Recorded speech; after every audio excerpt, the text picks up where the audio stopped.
Hello to lovely YouTubers, YouTube watchers. Thanks ever so much for watching my little YouTube channel. And I hope you're okay out there, everyone. Now, the last little readings I did were for the archetype of the hunter. So I feel like I've got to sort of balance out this aggressiveness with the healer. I'm going to try and do a positive card and followed by a negative card, or what, is perceived as negative. And I guess hunting and being assertive and aggressive can be seen as a negative state, whereas healing can only be seen in a positive way, can't it? Surely, the healer. So I found these 4 little cards that I'm going to do tarot readings for. I'm going to use the one that's got the cup. He's on a horse and he's a healer because he's holding his heart in the cup. And we've got the King of Cups. He's also holding that in his thoughts like a magician. He's got a little wand there, a healing wand. Same with this one, the Prince of Cups. He's holding a cup in his hand and he's got his healing wand on the side. And then we've got the feather. Clearly this person, it could be a princess, but that looks like a healing ceremonial picture to me, so that's what I'm choosing. I'm going to have a little read of the next part of this book, the Awakening the Archetypes. I'm never going to get a job working for Audible, am I? Let's have a quick look. Arc and type. The original of its kind. The first image. The inherited emerging pattern. The initial and eternal energy. Their origin. Where do archetypes come from? You can't spend much time with this question before stumbling across the work of psychologist Carl Gustav Jung. Though Jung was the first to develop and integrate the concept of archetypes into the world of psychology and healing, he would also be the first to acknowledge he had nothing to do with their origin. Even he was perplexed by the notion of their source.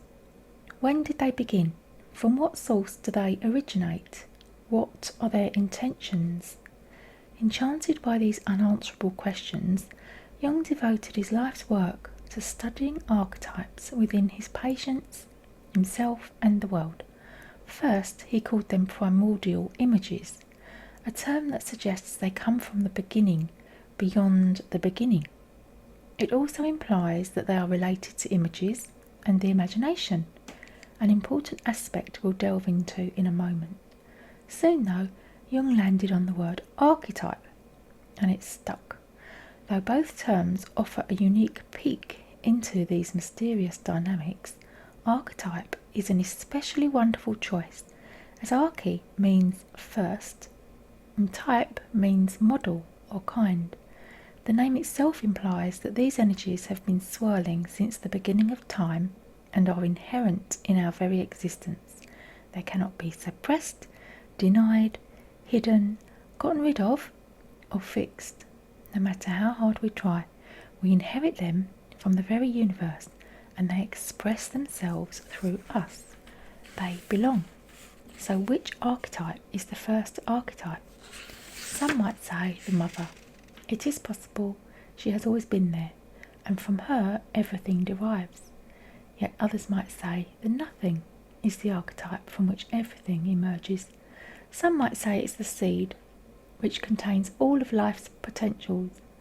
Others might say it began with the one, and they may name that power God, Goddess, universal intelligence, cosmic consciousness, or something of the sort. The point is, as soon as we name something mother, we have, consciously or not, established something else as not mother. We come to see there is the one birthing and the one being born, and this moment can be thought of as the origin of archetypal energy, when oneness comes to be understood more deeply through its separation into parts, the mother and the child, the nothing and the something, the heaven and the earth, the self and the other. Origin stories across cultures reflect this primordial separation. They are infinite and everywhere. A few favourites are Shiva's Dance of Creation, the Zen concept of the original face, the Popol Vuh, and the Book of Genesis. In these narratives you will find images that resonate deeply with the archetypes in this deck. Humans have long been grappling with naming, understanding, harnessing and developing the archetypes that surround and inhabit us. This is one of our oldest and most universal tasks, to build relationship with the multitude of dynamics in ourselves and the world. We do it whether we know the word archetype or not, and as soon as we exit the womb and the cord is snipped, we become separate from the mother. We begin our own journey as the child who longs to know the self. We can't help it. The cosmic drama begins and never quite ends. Lovely. Thanks for listening. I'm going to have a little read of the healer now. Number 25. And in this little book, the healer is on page 111. So for people out there that like following the number 111, you can enjoy that. And I was thinking number 25, the 25th letter of the alphabet is Y. The light worker, the gifted, the old soul. Though some claim the work of the healer as their gift and name it as their dharma, the force of this archetype is within everyone. It is our natural inclination to remember, put that there so you can see it in colour, to return to and to reclaim that central and eternal life force from which we so easily drift away.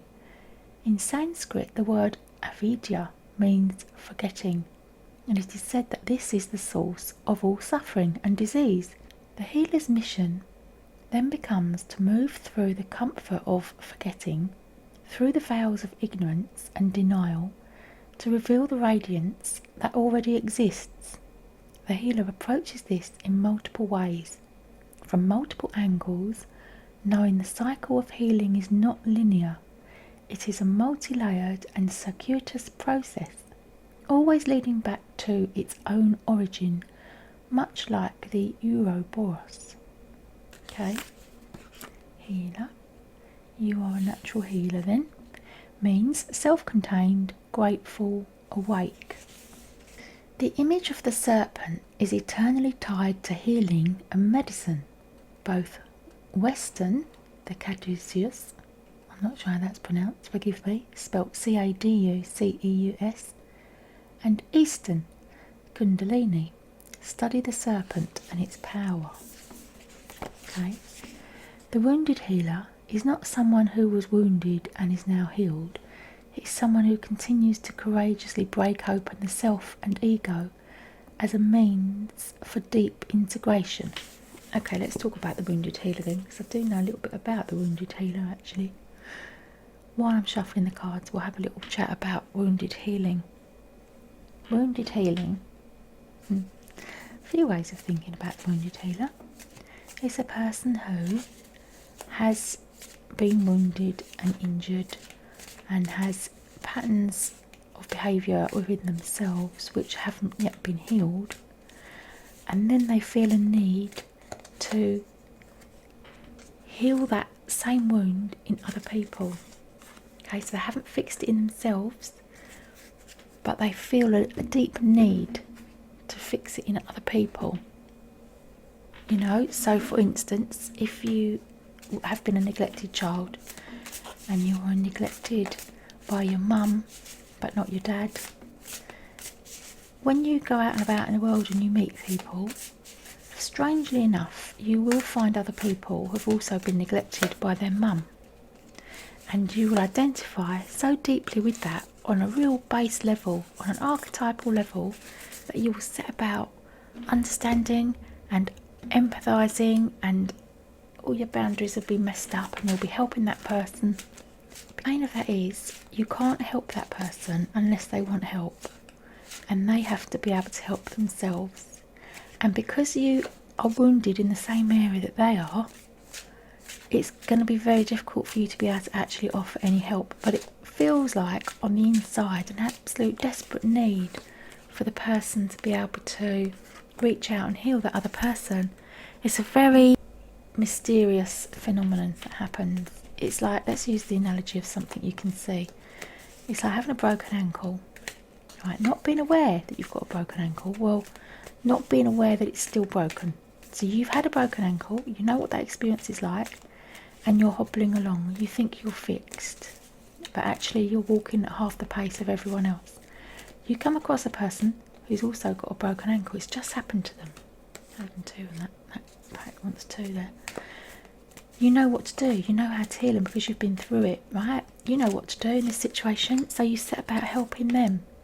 Except the only place you can get them to be healed is the same place that you are. So you will still both be limping along, doing less than half speed of everyone else.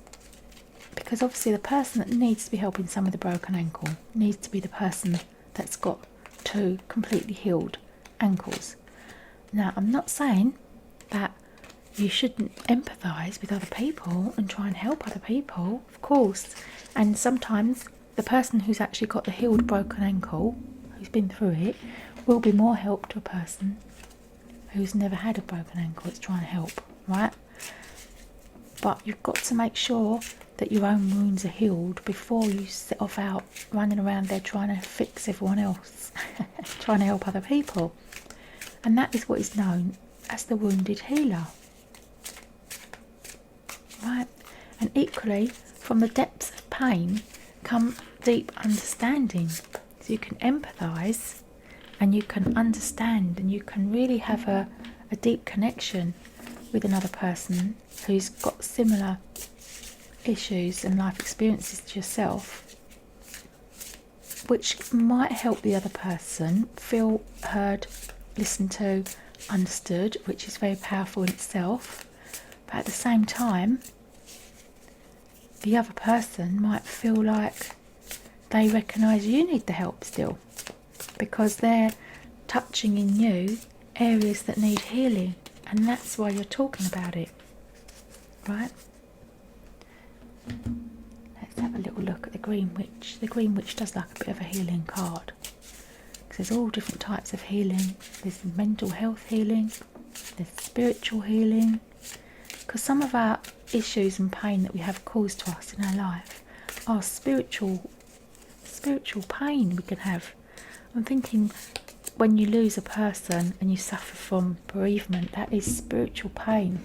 It's beyond emotional pain, isn't it? It's spiritual pain, because you might learn to live with the emotional pain, but the spiritual loss that cuts through your soul, particularly for people that lose children, or you lose people at a young age when they're not supposed to have lost them, because no one, is expected to die at a young age. It can be very soul destroying, is the word that people use. Okay, I'm going to use that one as well. And that is true, isn't it? And some of these things, and this is another one, it wants to come out. When you think about healing, so there's the mental health, emotionally we can heal, physically we can heal, and spiritually we can heal. So I think that's what I'm going to use these 4 cards for, the 4 areas of our little worlds that we can heal. Let's see if we can identify which one is which, shall we? Right, spiritual healing, I'm going for this one with the feather. We'll do that one first. And then we've got mental health healing, which will stick with him because he's using his mind to float a little cup there. So we use that as the mental healing. And then physical healing, we'll use this one because he's got a physical sword there. And emotional healing, we'll do that one. So we'll do spiritual healing first. Okay? Thanks for watching. See you in your reading. Bye for now. Thank you, YouTube. The healer. This is a person who's interested in spiritual healing. Oh, look at this. The bee, community. You are a powerful creator. Your work blesses everything you touch. Be open to receiving sweetness. You are the queen of abundance. Okay, so you are a natural healer. Natural healer. The Fool. You're not scared to try new experiences and trying something new. 9 of Cups. Feeling it emotionally. This is for the spiritual healing. Earth connections. This one on the earth connection. Forrest Gump, when he did all the walking, he had a lot of earth connection, didn't he? The Knight of Wands. The 9 of Pentacles. You've got the 9 of Cups and the 9 of Pentacles. The Seven of Cups, also emotional healing, and the Earth Mother. Okay, Scales of Justice, feeling like there's unfairness. Okay, and the card that's come up there is the Laziness card. Okay, so there's a person here who has been in need of healing. There's a person who's come out the other side of a really painful experience which has been soul destroying, and she's had to walk the path on her own. So she's done it all alone and she's managed, but there hasn't been justice because the Scales of Justice here are still wearing a blindfold. But now, even though this person is a natural healer, she has no idea that she's a natural healer, or the effect that her not being around. This Laziness card comes up for a person who has lost their willingness to be part of their role in life. So the archetype that they've set out on this path of as the wounded healer, that's what this is. This spiritual person has been injured spiritually really badly, cut to the quick. There's people in spirit, they've lost people, they've been bereaved. There's no justice for that, and so they've gone through that period of the dark of the soul where they're just not joining in anymore. They just know, I've done enough, I'm done, I can't give anymore, I've given as much as I want to give, I've had too many experiences that I can't get over. And this card here and this reading is here to let you know that you can, and the first step to the way you get over it is by recognising how you are able to help other people, and that is back to that wounded healer. All those scars that you're carrying are of massive help to the rest of the world and the community and the other humans that are either still in those situations or they've come out of it themselves and they just need someone who's one step down the line. That's all you have to be to help another person, is one step further down the line, so people can see that there is another step to take, that there is healing. This earth connection, in order for you to begin the healing process on yourself, the spirit are asking you to pay attention to the signs in spirit that come up around you. You know the story, what I'm going to say. I'm going to say look out for rainbows, and in this instance I'm also going to say look out for bees. It's asking you to be part of a community and you to know that you don't have to give any more of yourself than you're ready to give. But the loss now is being duplicated. Your loss that you've suffered is now society is now suffering twice, because society you've lost your loss that you've had, and now society have lost you. So society want you back. That's what this card is saying. The healing card. Society want you back, and you will come back. You're not the same person that you were when you went away, but you will be coming back. And know that there are people in spirit that are looking over you, trying to help and bring you energy and comfort for you to be able to take the next steps. But the only person that can take the steps are you. Thanks for watching. Bye for now. Right, let's have a look at the mental health problem, shall we? The mental health healing with the healer. This is pile number 2. Let's have a look at the whole picture. Patience. Create a place in nature's stillness and be renewed. Take time alone to find balance. Step confidently towards your purpose. Patience will bring you rewards. The Emperor. And you've got the Queen of Cups. And this is for a person, Keeper of Wisdom, who's interested in mental health. Okay, so this suggests an element of isolation to me. That's what this says. Judgment card. Feeling judged, and somebody's sitting in judgment, But the Ace of Cups is a very powerful card. Oh, the Ten of Wands. That's feeling like as if you can't cope and feeling overwhelmed with just the sheer burden of the things in life that you're having to deal with at the moment. And again, the Witch card. These two cards came up the other day together. What is this? And again, so you've got the Ace of Cups twice. Whoa. Do you know what this means, dear person, who's looking at the mental health aspect and the healing of mental health? Here's the thunderbolt. Here's the sudden catalyst that changes everything. Here's the sudden thing that crashes through your psyche, that causes the problems, that stops you from being able to function properly. Now these two cards are the stopping you from being able to function properly. This is the worry and the fear. It says worry and fear, and yet there's support around you of people who don't feel like you do, and they don't think like you do, and they've got calm emotional states. So when you're feeling shocked and overwhelmed, seek out these people who won't judge you.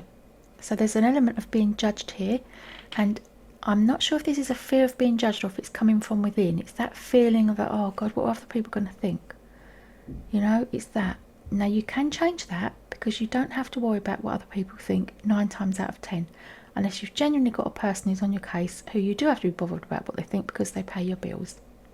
If they're not paying your telephone bill, do you need to worry about them? Ask yourself that. Why are you worrying about what other people think? And then this thunderbolt, this is a very powerful card. This is the catalyst that changes everything.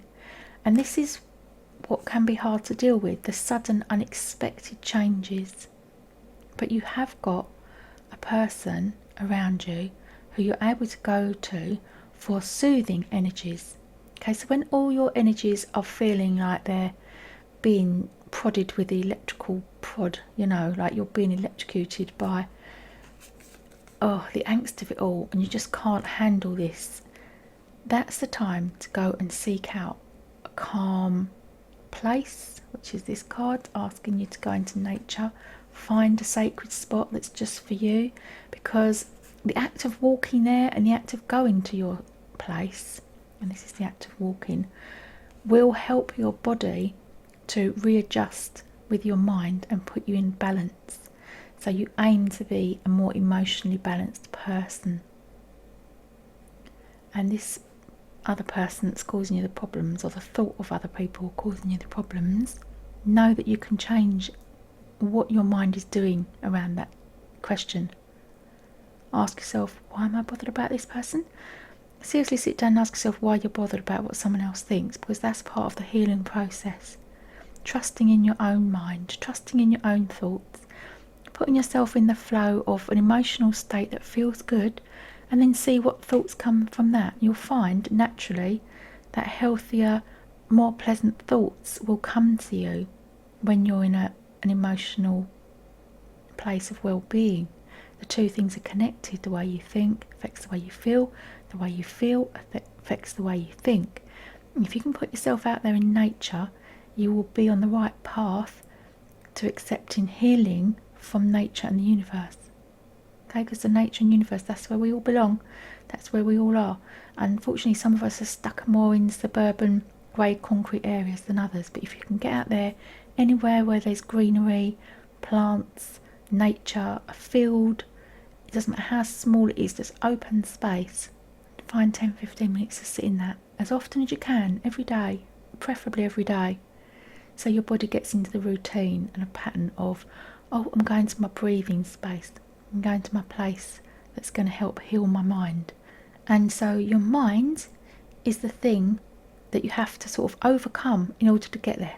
So if you write down on a to-do list on a piece of paper and say for the next day, I'm going to go and find a place to spend 10-15 minutes of my day, write it down on a piece of paper, that's your goal. And then when your mind puts up all sorts of arguments as why you can't do it, you have to ignore your mind and say, no, I wrote it on a piece of paper. It's my heart's desire. This is what I need to do in order to feel better. I'm going to do it. And start paying attention to your heart and see what sort of arguments your mind comes up with. And write them down. Again, write the thoughts down. Because once you've got them out there on a piece of paper, you've got a little bit of distance, and you can help to heal your own mind by being aware of what your mind is doing. Okay, because you are not your mind. You are not your mental health.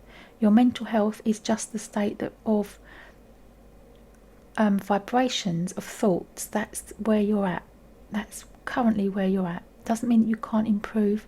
Doesn't mean you can't get better. You can. And doesn't mean you've got to stay there forever, because things change every day, don't they? Things can change every hour. Things change every week, every month, every year. And one day you'll look back and go, oh yeah, I remember when I felt that bad or that low. I remember when I felt that scared. I remember when I felt whatever it is that you're feeling and thinking. And if you feel like you can't do it on your own, then reach out for help and have some counselling. There's always charities out there where you can find counselling. If you can't afford to pay for it, there's always counselling available somewhere. Even if it's only online or on the phone with a student counsellor, there's always help. Okay, thanks for watching. Bye for now. Right, let's look at the emotional healing pack, shall we? The physical healing pack wants to come out, but it's going to have to wait.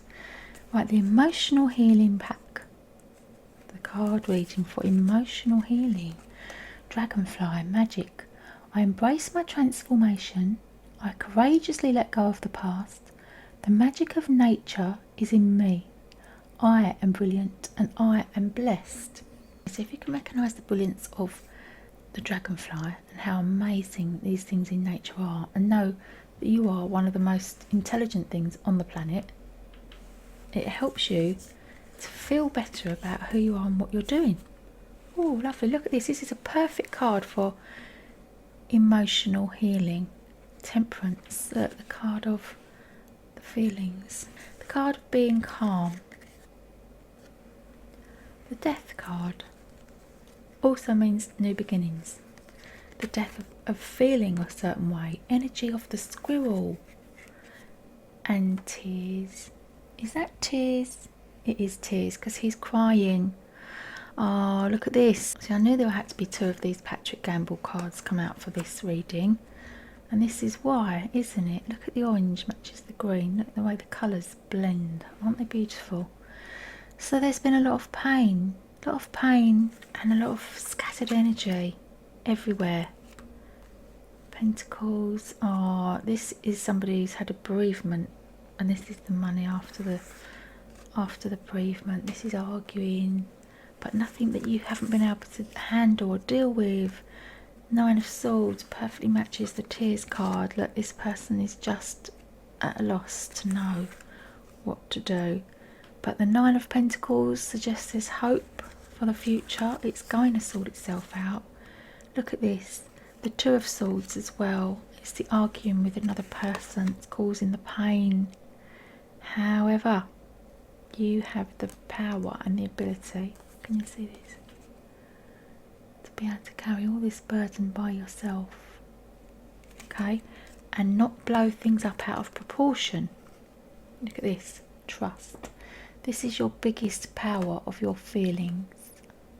Okay, the biggest way that you're going to heal your emotional state is to trust that you are a creature of the universe that is looked after by unseen forces that we can't see. Unfortunately, the dragonfly also brings news of massive change. And when we have change, often it leads to pain and upset, and we don't want to deal with change, especially if it's enforced and we haven't asked for it. And so it can all seem very unfair, and we can feel at a loss, and we don't know what to do with ourselves because we didn't ask for this change, and yet here we are having to deal with it. But the Nine of Pentacles leads me to believe that you're going to come out of this eventually, but it's going to take some time. And that scattered energy and a mess, it's like somebody throwing all the cards up in the air and them just landing, and you're the person in the middle of it all that's got to deal with the fallout. But there's the trust that you can fly, right? You can fly emotionally. You will heal from this. Eventually you will heal. And I'm thinking about the cyclical nature of the serpent and the emblem, the symbolism of the circle. This is just another circle of your life. This is not the bottom, it's not a pit. I want you to think of a spiral. So you go back up the spiral, you go down the spiral. And when you're at the bottom of the spiral, it can feel like you can never crawl out, doesn't it? Can't it? It can. But you will crawl out of this. In fact, you're going to be lifted out of it. You're going to be lifted out of it. You're going to be brought signs and symbols and help from spirit to be able to lift your spirit and lift your emotional place that you're in. Because to know that no matter how bad the feeling is, it can't last forever.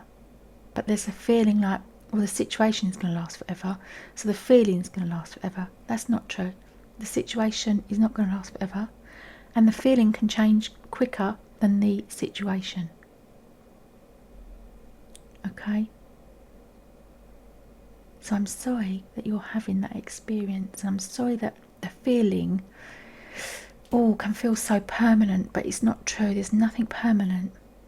And if you can look at the feeling and try and make it smaller, so instead of blowing it all up and making it worse than it needs to be, if you can look at the situation when you're really, really struggling, if you look at the situation through a telescope, and you know that by looking at it through a telescope it makes it bigger, right? Now take the telescope and turn that round, look through it, and you'll make it all smaller. You can play games like this with your mind and your heart until you can feel a shift and you start changing how you're feeling. And if you need to go out for exercise and go out for walking every day just to shift that energy, make sure you do that. It will make you feel better. It will make your body feel better, even if it doesn't make your heart feel better. But your heart will naturally respond to an improved situation in your body. So if you can go out walking every day, the tears will fall. And then there's an acceptance of, this is deep sorrow and the pain that I'm going to live with this. No, you won't live with it forever. But feeling the pain is better than pretending it isn't there. Okay? And that will heal your heart by acknowledging, okay, this is how I'm feeling. This is why I'm feeling like this. And know that you don't have to be on your own as well. There's always people on the end of a phone. People will listen to you.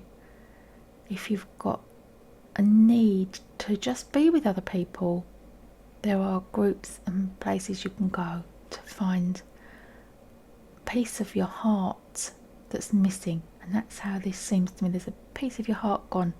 Where's it gone? Why isn't it coming back? It will always feel like a black hole, but the hole will get smaller. See this? It's like a giant hole in your heart. And it will never go. There will always be a piece of your heart missing, but you learn to live with that. And the pain doesn't feel so strong as you move through time. As you keep going, keep processing every day, each day. Day turns into a week turns into months, months turn into years. The pain's still there. The memory, the scarring, it's all there. But it doesn't feel so raw, and it won't be right at the front of your mind.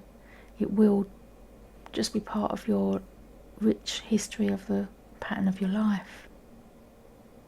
Thanks for watching. Bye for now. Okay.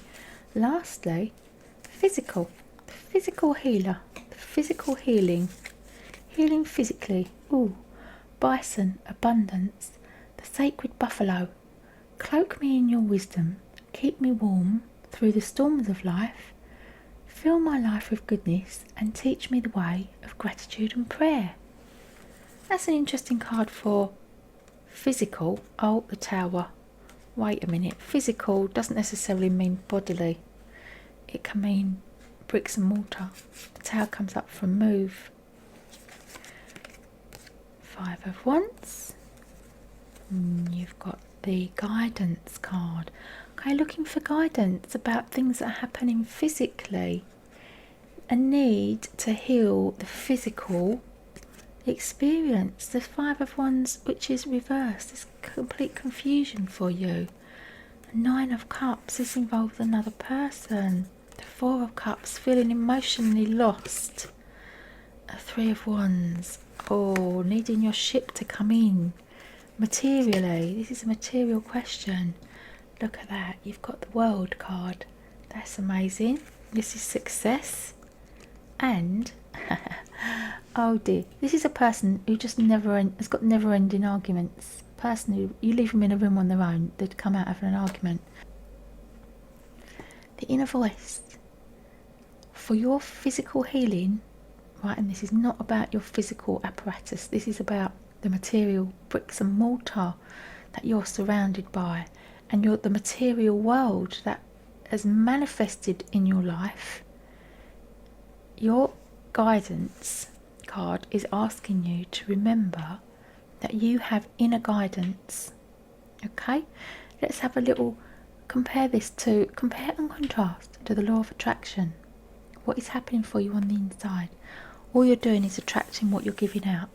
So if you're nonplussed and you're confused and you're unhappy, I mean, you're not desperately unhappy, you're not miserable, suicidal, but you're just fed up and unhappy because things aren't working. Instead of looking towards what isn't working, right, and looking towards these empty cups, pay attention to this down here. This one's filling up with spirit from the universe, right? It's all here, but you're looking in the wrong place. And the place that you look for guidance when you need to heal your physical life experience is on the inside, right? Your inner voice will tell you what is the right thing to do, what is the right path for you. This confusion, this situation with your complete confusion can be instantly untangled, okay? You can be on top of the world with your clarity, right? So once you're clear about what it is that you want and what you want to do, this waiting for your ship to come in and hoping that things are going to get better, you don't need to do that. What you need to do is focus on what you're believing about your current situation. Look at what's good about your situation, focus on that, and your situation will improve. Ask yourself, is it really worth the arguing? This person that likes to argue in your world, this person that likes to cause you grief and likes to call the shots. So someone else calling the shots for you in your world, and you're feeling a little bit powerless, as if you haven't got any power to change the physical manifestations of things that have shown up. This card is asking you to heal the idea in your mind that you're dependent on another person for what's coming to you. You're not dependent on another person, but you have to link up with your own source of provision. So your source of abundance, your source of whatever it is you feel you need that you're missing, you've got to hook up to it directly from yourself. So instead of dragging money or houses or cars or jobs or whatever it is you want through another person, practice dragging it through for yourself, to yourself directly, straight away. Me. Okay? Universe to me. Improve your relationship with the universe. Start having conversations with your inner self to the universe. So you link up using meditation or sitting peacefully, right? Heal your own relationship first. Improve that so you start feeling joy about being on the planet. Know that the universe is listening to you all the time. The universe is there. Here's an opportunity, here's an opportunity, here's a chance. Do you want this? Do you want this? And instead of gazing off into the future or into the past and wondering why your life hasn't worked, take a look at the opportunities that are flooding in for you. And your ship will come in if you can start paying attention to your own guidance. And this is very, very powerful, this healing card and this message. If you can recognise that you don't need another person to bring to you what is meant for you, because what is meant for you can't pass you by, right? And you don't need another person to bring it to you. Sometimes another person does bring it to you. That's just the way of the universe. That's sometimes the way the universe works. Recognise when there's a person here that's got your interests at heart and somebody wants to cause you grief. Learn the difference and know that you can have the world at your feet. Thanks ever so much for watching. Bye for now.